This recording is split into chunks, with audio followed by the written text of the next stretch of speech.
করি অপরাজেয় বাংলাদেশ সবচেয়ে মহৎ কাজ যেটা করে, হারানো শিশুকে তার বাবা-মার বুকে ফিরিয়ে দেওয়ার কাজটা। দর্শক, আমি মমি ভট্টাচার্য স্বাগত জানাচ্ছি প্রবাসী নিউজ টিভিতে। এতদিন আমাদের স্টুডিওতে আয়োজন করা হয়েছে রাজনীতি, নির্বাচন এবং দেশের সমসাময়িক বিষয় নিয়ে বিশেষ আয়োজন। তুলে ধরা হয়েছিল আপনাদের দেশের সাময়িক পরিস্থিতি নিয়ে নানা ধরনের খবরাখবর। আজ আমাদের স্টুডিওতে আয়োজন করা হয়েছে এবং আমাদের স্টুডিওতে যুক্ত হয়েছে একজন ব্যতিক্রমী মানুষ এবং আয়োজন করা হয়েছে এক ব্যতিক্রমী অনুষ্ঠানে। আজ আমাদের সাথে স্টুডিওতে যুক্ত রয়েছে অপরাজেয় বাংলাদেশের ইনচার্জ জিন্নাত আরা বেগম। সরাসরি চলে যাব তার সাথে কথা বলবো। অপরাজেয় বাংলাদেশ যেখানে কাজ করা হয় পথ শিশুদের জন্য, যেখানে সুবিধা বঞ্চিত শিশুদের বিশেষ সুবিধার মাধ্যমে তাদের অধিকার তাদের ফিরিয়ে দেওয়া হয়, তাদের পড়াশোনা, তাদের খাদ্য, তাদের যে মৌলিক অধিকার রয়েছে সেগুলো কিভাবে তা এই পথ শিশু বা সুবিধা শিশুদের মাঝে পৌঁছে দেওয়া হয় সেই নিয়ে কথা বলতে আজ আমাদের সাথে যুক্ত হয়েছে। সরাসরি চলে যাব তার কাছে। কেমন আছেন আপু? আলহামদুলিল্লাহ, খুব ভালো আছি। আপনি কেমন আছেন? আমিও ভালো আছি। প্রথমেই বলেন আমাদের স্টুডিওতে এসে আজ আপনার কেমন অনুভূত হচ্ছে? হ্যাঁ, অনেক ভালো লাগছে। আপনাদের এই কার্যক্রম আমি জানি এবং দেখি। তো আজকে আপনাদের এখানে আসতে পেরে খুবই ভালো লাগছে। অপরাজেয় বাংলাদেশ, এই বিষয়ে প্রথমে দর্শকদের উদ্দেশ্যে অপরাজেয় বাংলাদেশ নিয়ে দর্শকদের উদ্দেশ্যে সংক্ষিপ্তভাবে যদি একটু বলতেন। ধন্যবাদ মমিকে। আসলে আমাদের অপরাজেয় বাংলাদেশ হচ্ছে ন্যাশনাল অর্গানাইজেশন, জাতীয় পর্যায়ের একটা অর্গানাইজেশন। আমরা আ গত ৩০ বছর ধরে, দীর্ঘ ৩০ বছর ধরে আসলে শিশুদের সুরক্ষা এবং অধিকার নিশ্চিতকরণে কাজ করে যাচ্ছি সারা বাংলাদেশে। চট্টগ্রামে আমরা কাজ করছি ২৫ বছর। আ ২৫ বছরে আসলে আমরা যে শিশুদের নিয়ে কাজ করছি এরা হলো সুবিধাবঞ্চিত শিশু। মূলত এই শিশুরা আসলে বিভিন্নভাবে বিভিন্ন পরিস্থিতির শিকার হয়ে পরিবার বিচ্ছিন্ন হয় এবং পরিবার বিচ্ছিন্ন হওয়ার পরে তারা তখন মানে বিভিন্নভাবে পথে চলে আসে। এরপরে অনেক হারিয়ে যাওয়া শিশুও আছে, তাদেরকে নিয়েও আমরা কাজ করে যাচ্ছি। আ এবং এদেরকে আমরা মূলত যে কাজটা করছি যে আপনারা মানে স্বাভাবিক যেকোনো পরিস্থিতির শিকার হয়ে যখন তারা আসে তাদেরকে সেখান থেকে রেস্কিউ করে আমরা তাদেরকে স্বাভাবিক একটা জীবনযাপনে সমাজের মূলস্রোত ধারায় আমরা সম্পৃক্তকরণের কাজটা করে যাচ্ছি। আপনার কাছে যেটা জানতে চাইবো, এসব পথ শিশুদের অর্থাৎ তাদের যখন আপনারা নিজেদের এনজিওতে নিয়ে আসছেন, সেই প্রক্রিয়াটা কিভাবে? সেটা কি কোনো আইনি প্রক্রিয়ার মাধ্যমে বা বিশেষ কোনো প্রক্রিয়া রয়েছে? হ্যাঁ, আমাদের এখন বর্তমানে যেভাবে শিশুরা আসছে আমাদের প্রত্যয়িত প্রতিষ্ঠানে, আমাদের আসলে সেফ শেল্টার হোম, নিরাপদ আশ্রয় কেন্দ্র। সেখানে মূলত আমরা যে শিশুগুলো আসছে তাদেরকে আমাদের চট্টগ্রামের যে মেট্রোপলিটন ১৬ টি থানা আছে, সেই ১৬ থানার মাধ্যমেই আসলে তারা পুলিশ প্রশাসনের মাধ্যমে তারা জিডি মূলে আমাদের প্রত্যয়িত প্রতিষ্ঠানে আসছে আরকি। এছাড়াও আসলে আরো কয়েকভাবেই শিশুরা ওখানে আসে। যেমন বিভিন্ন স্থানীয় যে কমিউনিটি পিপল আছে তাদের মাধ্যমেও অনেক সময় আসে। কারণ যারা আমাদের কার্যক্রম সম্পর্কে জানে, যদি একটা শিশু আসলে পথে তারা পায়, তখন হয়তো তার সুরক্ষার জন্য তারা আমাদেরকে অনেক সময় নক করে। তখন আমরা তাদেরকে বিশেষ আ মানে বিবেচনায় তাদেরকে আমরা প্রত্যয়িত প্রতিষ্ঠানে রাখি। অপরাজেয় বাংলাদেশে যখন শিশু আসে, শিশুদের কি কোনো বয়সসীমা নির্ধারণ রয়েছে? মানে কত বছর বয়স থেকে কত বছর অবধি একটা শিশু থাকতে পারবে? হ্যাঁ, আছে অবশ্যই। কারণ আমরা জাতিসংঘ শিশু অধিকার সনদ নিয়েই কাজ করছি এবং শিশু আইন ২০১৩ এবং সংশোধিত ২০০০ নিয়ে আমরা কাজ করে যাচ্ছি। তো সেখানে মূলত হচ্ছে যে বিষয়টা আ সেখানে আমরা ৪ থেকে ১৮ বছর পর্যন্ত শিশুদেরকে আ আমরা এখানে অ্যালাও করছি এবং ওরা থাকার সুবিধাগুলো পাচ্ছে এবং মেয়ে শিশুদের বেলায় আমরা ২৪ বছর পর্যন্ত আসলে বিশেষ বিবেচনায় রাখতে পারছি আরকি, রাখি। আচ্ছা। আ আপনাদের সেই প্রতিষ্ঠানটিতে অর্থাৎ শিশুরা যারা রয়েছে তাদের মৌলিক অধিকার বলতে আমরা বুঝে থাকি খাদ্য, বস্ত্র, চিকিৎসা, শিক্ষা। আপনাদের মৌলিক অধিকারের কতটি একটা শিশুর জন্য আপনারা ব্যবস্থা করে থাকেন? এখানে আসলে মৌলিক অধিকারগুলো তো আছেই। আমার মূল যে বিষয়টা হচ্ছে সেফ শেল্টার হোম। একজন পরিবার বিচ্ছিন্ন শিশু বা পথ শিশু বলেন বা সুবিধাবঞ্চিত হারিয়ে যাওয়া শিশু বলেন, তার সবচেয়ে বড় যেটা দরকার সেটা একটা নিরাপদ আশ্রয়কেন্দ্র বা আশ্রয়স্থল।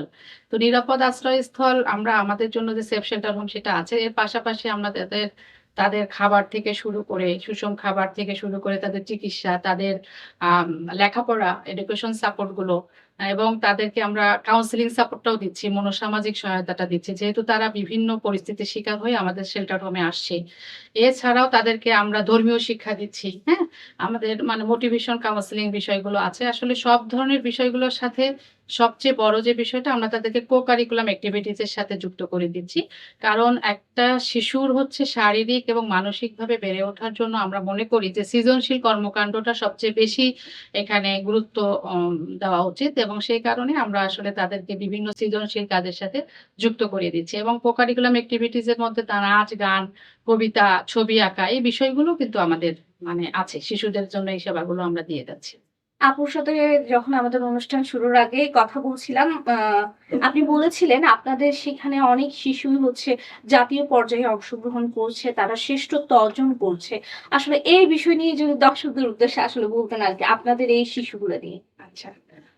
খুবই সুন্দর একটা প্রশ্ন করেছেন আপনি। আসলে আমি অপরাজেয় বাংলাদেশ আসলে ৩০ বছর কাজ করছে আমি আগেও বলেছি। কিন্তু চট্টগ্রামে ২৫ বছর ধরে আমরা কাজ করে যাচ্ছি। আমি কিন্তু এই অর্গানাইজেশনে ১৮ বছর ধরে কাজ করছি। দীর্ঘ ১৮ বছরের অভিজ্ঞতায় যদি আমি বলি যে এই সুবিধাবঞ্চিত শিশুরা বা পথশিশুরা অনেক বেশি কিন্তু আসলে ট্যালেন্ট হয় এবং এরা আসলে অনেক সুপ্ত প্রতিভার অধিকারী হয়। আমি এদেরকে নিয়ে কাজ করতে গিয়ে দেখেছি যে ওরা জাতীয় পর্যায়ে তারা নাচ করতে পারেন। তারা বিভিন্নভাবে কৌতুক অভিনেতা তারা শ্রেষ্ঠত্ব করছে অর্জন করছে। তারা কিন্তু হচ্ছে ছবি আঁকা বলেন, কৌতুক অভিনেতা বলেন, নাচ বলেন, গান বলেন সবকিছুতেই তারা কিন্তু বিভিন্ন মানে অর্জনগুলো নিয়ে আসছে। তো সেই দিক থেকে আমি বলব যে এদেরকে যদি আমরা আসলে একটু সহযোগিতার হাত বাড়াই এবং এই ধরনের সুযোগ সুবিধাগুলোর সাথে যদি তাদেরকে আমরা মানে কি বলে সম্পৃক্ত করে দিতে পারি।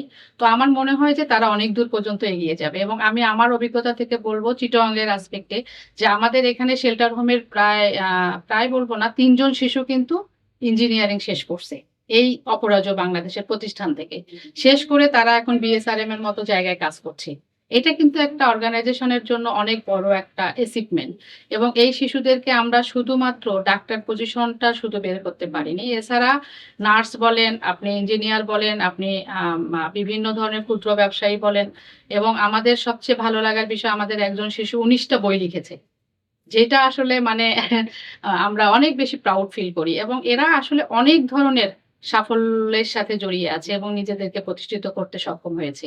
এই অপরাজেয় বাংলাদেশের সাপোর্ট পেয়েই তারা কিন্তু এতদূর পর্যন্ত এগিয়েছে এবং সমাজে বিভিন্ন জবে তারা কিন্তু প্রতিষ্ঠিত এবং আমাদের শিশুরা প্রবাসেও আছে।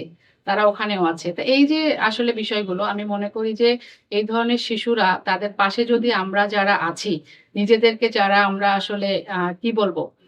সমাজের আমি বলব যে মুখোশধারী ভদ্রলোক হিসাবে আমরা যারা নিজেদেরকে দাবি রাখি, আমি মনে করি যে এই মানবিক মন মানসিকতা থেকে এবং মানবিক দায়বদ্ধতা থেকে তাদের পাশে থাকলে তারা নিশ্চয়ই আসলে মানে সমাজে অনেক বড় একটা মানে সাপোর্ট তারা দিতে পারে।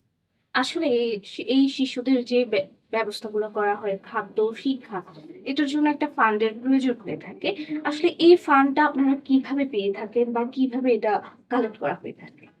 অপরাজেয় বাংলাদেশ আমি বলছি যে ২৫ বছর আসলে আমরা চট্টগ্রামে। আমরা কিন্তু ন্যাশনাল অর্গানাইজেশন এবং আমরা আসলে ডোনার বেজ অর্গানাইজেশন। আমাদের তবে একটা বিষয় যে আমাদের মাইক্রো ফিন্যান্স বা মাইক্রো ক্রেডিট আমরা করি না। হ্যাঁ? আমরা হচ্ছে নন গভর্নমেন্ট অর্গানাইজেশন এবং আমাদের বাইরের আমরা কিন্তু অতীতে বড়, বড় দাতা সংস্থার সাথে কাজ করেছি। যেমন আমাদের ইউনিসেফ ছিল আমাদের সাথে। ইউনিসেফ আমাদেরকে ফান্ড দিয়েছে দীর্ঘদিন। আমাদের ইউকে কমিক রিলিফ ছিল, আমাদের ইউরোপিয়ান ইউনিয়ন ছিল, ওয়ার্ল্ড ভিশন বাংলাদেশ ছিল। তো বড়, বড় আসলে দাতা সংস্থার সাথে আমরা তাদের মানে ফান্ডে আমরা কাজ করেছি। কিন্তু বর্তমানের প্রেক্ষাপটে আসলে প্রায় দীর্ঘ ৭ বছর আসলে চট্টগ্রামের আঙ্গিকে যদি আমি বলি, চট্টগ্রামে আসলে আমরা একটু ডোনার ক্রাইসিস এ আছি। তো এই বিষয়টা আসলে হয়েছে এটারও অনেকগুলো কারণ আছে। আপনারা জানেন যে সারা বিশ্বে একটা বৈষয়িক প্রভাব আছে। ইউক্রেন যুদ্ধ আছে। অনেকগুলো বিষয় আছে। করোনা মহামারী আছে। হ্যাঁ? তারপরে ফিলিস্তিনি যুদ্ধ আছে। সবকিছু মিলিয়ে সারা বিশ্বে যখন আসলে বিভিন্ন ধরনের সমস্যায় আমরা জর্জরিত তখন কিন্তু আমাদের একটু দেশে ডোনার ক্রাইসিসটা একটু দেখা দিয়েছে আরকি। তো যাই হোক এখন বর্তমানে দীর্ঘ ৭ বছর আসলে এই চট্টগ্রামে যারা বিভিন্ন ধরনের সুশীল সমাজ আছে, যারা এখানে স্থানীয় সংগঠন আছে, বিভিন্ন কিন্তু কমিউনিটি মাধ্যমেই কিন্তু কমিউনিটি কন্ট্রিবিউশনই আমাদের এই কার্যক্রমটা পরিচালিত হচ্ছে এবং আমাদের অর্গানাইজেশনের মানে নিজস্ব ফান্ড দুটো জয়েন্টলি আপুর আমরা কথা এটা প্রসঙ্গে আরেকটি বিষয় যেটি জানতে চাইবো, আপনি বলেছেন ৭ বছর ধরে অপরাজেয় বাংলাদেশ একটু সমস্যার সম্মুখীন হচ্ছে। আমাদের দেশে সরকার পতন হয়েছে। সরকার পতনের পরেই আসলে এই এনজিও গুলো যারা রয়েছে বা যে প্রতিষ্ঠানগুলো রয়েছে যারা স্বেচ্ছায় মানবিক কাজগুলো করছেন। আসলে বর্তমানে যারা প্রশাসন রয়েছে বা বর্তমানে যারা ক্ষমতায় রয়েছে, এই প্রতিষ্ঠানগুলো এই ধরনের মানবাধিকার সংস্থাগুলো এই প্রশাসনে কতটুকু দৃষ্টিগোচর হয়েছে বা তাদের কাছে কতটুকু অব্দি পৌঁছেছে? হ্যাঁ, না আমরা যেহেতু আমরা আসলে সরকারের সহযোগী সংস্থা হিসেবে কাজ করি, অপরাজেয় বাংলাদেশ কাজ করে। আমরা কিন্তু চট্টগ্রামে আমি বলব যে আমরা ৩ টি জায়গায় কিন্তু সরকারের সহযোগী সংস্থা হিসেবে আমরা কাজ করছি। সেটা হচ্ছে যে আপনারা জেনে থাকবেন যে চট্টগ্রাম যে কেন্দ্রীয় কারাগার আছে, লালদিঘির পাড়ে যেটা কেন্দ্রীয় কারাগার। সেখানে যে কারাবন্দী মায়েদের যে শিশুরা আছে, হ্যাঁ? ওখানে যে মহিলা কারারক্ষী তাদের যে শিশুরা আছে, তাদেরকে নিয়ে আমাদের ওখানে কিন্তু ডে কেয়ার সেন্টার আছে। তো আমরা সেখানে কিন্তু বিনোদনের মাধ্যমে তাদেরকে শিক্ষা যে বিষয়টা সেটা আমরা দিয়ে যাচ্ছি। এটা হলো সমাজসেবা অধিদপ্তরের মানে সহযোগিতায় এবং হচ্ছে জেলা প্রশাসন আমাদের সাথে আছে। তো সেই কাজটাও আমরা অপরাজেয় বাংলাদেশ করে যাচ্ছি। এখন আপাতত এটা স্থগিত আছে। এর পাশাপাশি আমরা ডবল মোরিং থানায় যে ভিকটিম সাপোর্ট সেন্টার আছে, এটা হলো মহিলা ও শিশু বিষয়ক মন্ত্রণালয়ের আওতাধীন। সেখানে কিন্তু আমরা নারী এবং শিশুদের যারা ভিকটিমরা আছে যেসব ভিকটিমরা তাদেরকে কিন্তু আমরা সাইকোসোশ্যাল কাউন্সেলিং সাপোর্টটা কিন্তু দিয়ে যাচ্ছি। এর পাশাপাশি হচ্ছে আমরা আবার ওয়ান স্টপ ক্রাইসিস সেন্টার যেটা চিটগাং মেডিকেলে ওসিসি বলি আমরা, আপনি নাম জেনে থাকবেন। সেখানেও কিন্তু আমাদের সাইকোসোশ্যাল কাউন্সেলিং সাপোর্টটা কিন্তু আমরা দিয়েছি। তো সবকিছু মিলিয়ে সরকারের সাথে সমন্বয় করে এবং আমাদের পাশে জেলা প্রশাসন আছে এই শিশুদের নিয়ে কাজ করতে গিয়ে আমরা কিন্তু জেলা প্রশাসনের জেলা প্রশাসক মনোনীত আমরা কিন্তু ৭ টা কমিটির মেম্বার। হ্যাঁ? এবং এখানে যে আপনার জেলা যে হচ্ছে আপনার শিশু কল্যাণ বোর্ড আছে তাদের সেই বোর্ডেরও কিন্তু আমরা মেম্বার অপরাজেয় বাংলাদেশ। তো সবকিছু মিলিয়ে আসলে আমি বলব যে এখানে আমাদের সাথে সিটি কর্পোরেশন আছে। কারণ আমাদের যে এখন সেফ শেল্টার হোমটা আছে সেটা কিন্তু সিটি কর্পোরেশনের এই বিল্ডিং। তো আচ্ছা, আরেকটি বিষয় আপু জানতে চাইবো, বর্তমানে এই প্রতিষ্ঠানটিতে কতজন শিশু রয়েছে? এখন আমাদের ওখানে আছে ৪২ জন শিশু। মেয়ে শিশু আছে ১৬ জন এবং বাকিগুলো হচ্ছে ছেলে শিশু। মানে ছেলে-মেয়ে বোথ আছে আমাদের শেল্টার হোমে এবং সবগুলোকেই আসলে চট্টগ্রাম মেট্রোপলিটনের জিডি মলে পুলিশ প্রশাসন এসে আমাদের প্রত্যয়িত প্রতিষ্ঠানে দিয়ে গিয়েছে আরকি। আ আপনি যেটা বললেন যে আপনার এই শিশুদের নিয়ে তার যে দিবসগুলো রয়েছে বা বিভিন্ন অনুষ্ঠানে তাদেরকে দিয়ে কালচারাল অনুষ্ঠানগুলো করানো হয়ে থাকে। এ বিষয়ে আসলে একটু যদি বলতেন যে তাদেরকে কিভাবে এই সাংস্কৃতিক অঙ্গনে আপনারা যুক্ত করে থাকেন?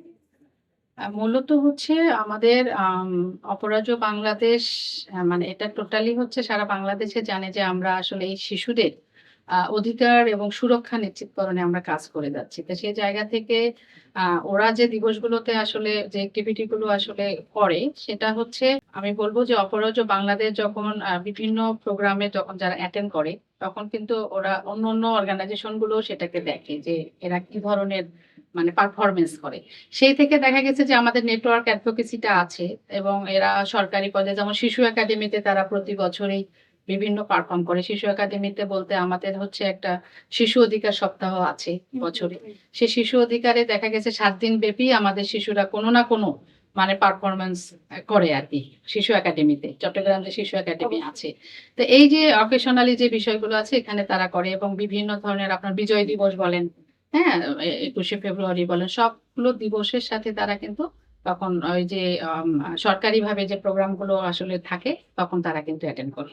এবং সেই সুযোগটা আসলে সবাই করে দেয় আরকি। কারণ তারা সুবিধা বঞ্চিত বলে কিন্তু আ পিছিয়ে থাকে না। সবসময় সবাই আমরা চেষ্টা করছি তাদেরকে কোনো না কোনোভাবে এই ধরনের সুযোগগুলো করে দিয়ে তাদেরকে সমাজে এগিয়ে নিয়ে যাওয়ার জন্য। এতক্ষণ আমরা আপুর সাথে কথা বলছিলাম এইসব শিশু নিয়ে। একটু আপুর সাথে ব্যক্তিগত দিক থেকে জানতে চাইবো, আসলে এইসব শিশুর সাথে কাজ করতে গিয়ে আমাদের নিজেদেরও আসলে পরিবার রয়েছে। আমাদের পরিবারে বাবা-মা রয়েছে, সন্তান রয়েছে প্রত্যেকেরই।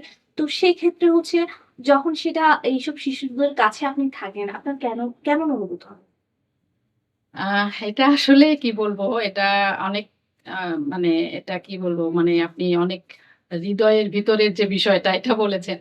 আসলে আমি এই অর্গানাইজেশনে 18 বছর আর যে গত ৭ বছর আমি কিন্তু এত চড়াই উতরাইয়ের মধ্যেও এবং বিভিন্ন দুর্যোগকালীন সময়েও এখানে থেকে গেছি এই শিশুদের পাশে। এটার একটাই কারণ, আসলে আমরা যারা আসলে মানবিক দায়বদ্ধতা থেকে কাজগুলো করি, আ তারা আসলে ওই মায়াজাল থেকে বের হতে পারি না। হ্যাঁ? আমরা আসলে অনেক, যেহেতু আমরা স্বেচ্ছাসেবী সংগঠন আসলে, আমরা মনে করি যে আ এই শিশুদের পাশে থাকাটাও আমাদের জন্য একটা দায়িত্ব এবং কর্তব্য। তো আমি সেই জায়গা থেকে আসলে ছেড়ে যেতে পারিনি। এখন পর্যন্ত আছি। আর আমি আসলে অনেক আশাবাদী মানুষ, আশাহত মানুষ না। হয়তো আজকে যে দুর্দিনটা আছে এটা আমরা নিশ্চয়ই একদিন মানে আলোর মুখ দেখতে পারবো। তো এই শিশুদের, যদি আপনি যে বিষয়টা বলেছেন যে কাজ করতে গিয়ে কেমন লাগে, এখন যে শিশুগুলো আছে, আপনি যদি আমাদের শেল্টার হোমে যান, দেখবেন যে সবচেয়ে যে ছোট শিশুটা, ওর বয়স হচ্ছে আপনার ২ থেকে ২.৫ বছর হবে। মানে এই যে মায়াটা, ও শিশুটা যে এসছে, ওর তো বাবা-মা কোথায় আছে ও জানে না বা ওর নামটাও ও বলতে পারে না। আমরা তাকে একটা নাম দিয়েছি। ও আসলে আমাকেই মা বলে জানে। হ্যাঁ? এবং আমাকে আম্মু, আম্মু বলে ডাকে। তো এই যে অনুভূতিটা আসলে ভিতর থেকে যে আসলে অন করার বিষয়টা, ভিতর থেকে যে বিষয়টা, এতগুলো সন্তানের আমি মনে করি যে ওরা যখন মা ডাকে, তখন আসলে ভিতর থেকে একটা যে মানে আমি মনে করি যে আবেগের বিষয়। আমি অনেক সময় আবেগ আপ্লুত হয়ে যাই। এখন ওদের প্রতি যে মায়াটা, যদিও আমি প্রফেশনাল দিক থেকে আমার আবেগ বা মায়া এখানে দেখাতে পারব না। কিন্তু মানুষ বলে তো কথা, হ্যাঁ? এই কারণেই অনেক সময় দেখা গেছে যে ওদের মায়াজালে আমরা এমনভাবে জড়িয়ে যাই, আসলে ওখান থেকে আর বের হতে পারি না। আমি সবসময় মনে করি আমার পরিবার ২ টো। আমার একমাত্র কন্যা সন্তান আমার। তো আমি ও কিন্তু আসলে ওদের সাথে, আমার মেয়েও কিন্তু ওদের সাথেই মানুষ হয়ে গেছে। হ্যাঁ? মানে ও জানে ওখানে কার নাম কি, কখন কোন নতুন শিশু আসলো, কখন কে চলে যাচ্ছে। তো এই গল্পগুলো আসলে ও জানে, ওর জানা। যেহেতু সে আমাদের শেল্টার হোমের সাথে যাওয়া আসা আছে তার। এবং সে ছোটবেলা থেকে এই শেল্টার হোমের শিশুদের সাথেই কিন্তু অনেক মানে দেখা গেছে অনেকটা সময় পার করেছে। তো দেখা গেছে আমি মনে করি আমার পরিবার দুটো। একটা হচ্ছে আমার এই শিশুদের যে শেল্টার হোম এবং আরেকটা হচ্ছে আমার ফ্যামিলি। তো আমি এখন এটাকে এমনভাবে ওন করি, আসলে অনেক সময় দেখা যায় না যে আমি হয়তো অসুস্থজনিত কারণে যখন বাসায় থাকি, মানে ওদের যে চেঁচামেচি বা চিল্লাচিল্লির বিষয়গুলো, সেই বিষয়গুলো কিন্তু আমার কানে বাজে। এবং আমি এটা এখন যেটা হয়েছে, ওরা অনেকেই মনে করছে যে আমরাই ওদের সবকিছু। আমরাই ওদের সবকিছু। কারণ যখন একটা শিশুর ১৮ বছর ১৭ বছর আমাদের শেল্টার হোমে আছে, ওরা কিন্তু মানে অনেক সময় মানে হাল ছেড়েই দিয়েছে যে ওর আর ফ্যামিলিটা আমরা হয়তো খুঁজে পাবো না। তখন দেখা গেছে যে ওরা আমাদেরকে মা, বোন মানে যেভাবে যে আসলে বলতে মানে স্বাচ্ছন্দ্য বোধ করে সেটা বলে। তো যখন একটা ছোট শিশু আসলে মা বলে ডাকে বা আম্মু বলে ডাকে, ওই জায়গাটা, ওই ভাষাটা, ওই অনুভূতিটা কাউকে কিন্তু বলে বোঝানো যাবে না। তো এই বিষয়টা, আর এই কাজটা করতে গিয়ে আমি সবসময়ই যেটা বলি এবং আমি বলতেও খুব প্রাউড ফিল করি, অপরাজেয় বাংলাদেশ সবচেয়ে মহৎ কাজ যেটা করে, হারানো শিশুকে তার বাবা-মার বুকে ফিরিয়ে দেওয়ার কাজটা। এটা কিন্তু অনেক মানে আমি মনে করি যে বড় একটা কাজ। কারণ একটা সন্তান, আমি যেহেতু মা হয়েছি আমি বুঝি যে সন্তান যখন কাছে থাকে না বা দূরে মানে যোগাযোগটা একটু বিচ্ছিন্ন হয় আমরা কতটা অস্থির হই। সেই জায়গা থেকে দিনের পর দিন, মাসের পর মাস, বছরের পর বছর ওরা আমাদের তত্ত্বাবধানে বড় হয়ে যায়। তো সেই বাবা-মার আসলে অবস্থাটা কি হয়? তো দেখা গেছে যে আমরা অনেক ৪ বছর বলেন, ৫ বছর বলেন, এমনকি ১০ বছর পরেও আমাদের শিশুদেরকে কিন্তু তার পরিবারে ফিরিয়ে দেওয়ার রেকর্ড আছে। তো এই যে মুহূর্তটা, এটার আমি কিন্তু সাক্ষী নিজেই। আমি নিজের হাতে অনেক শিশুকে তার পরিবারে দিয়ে আসছি।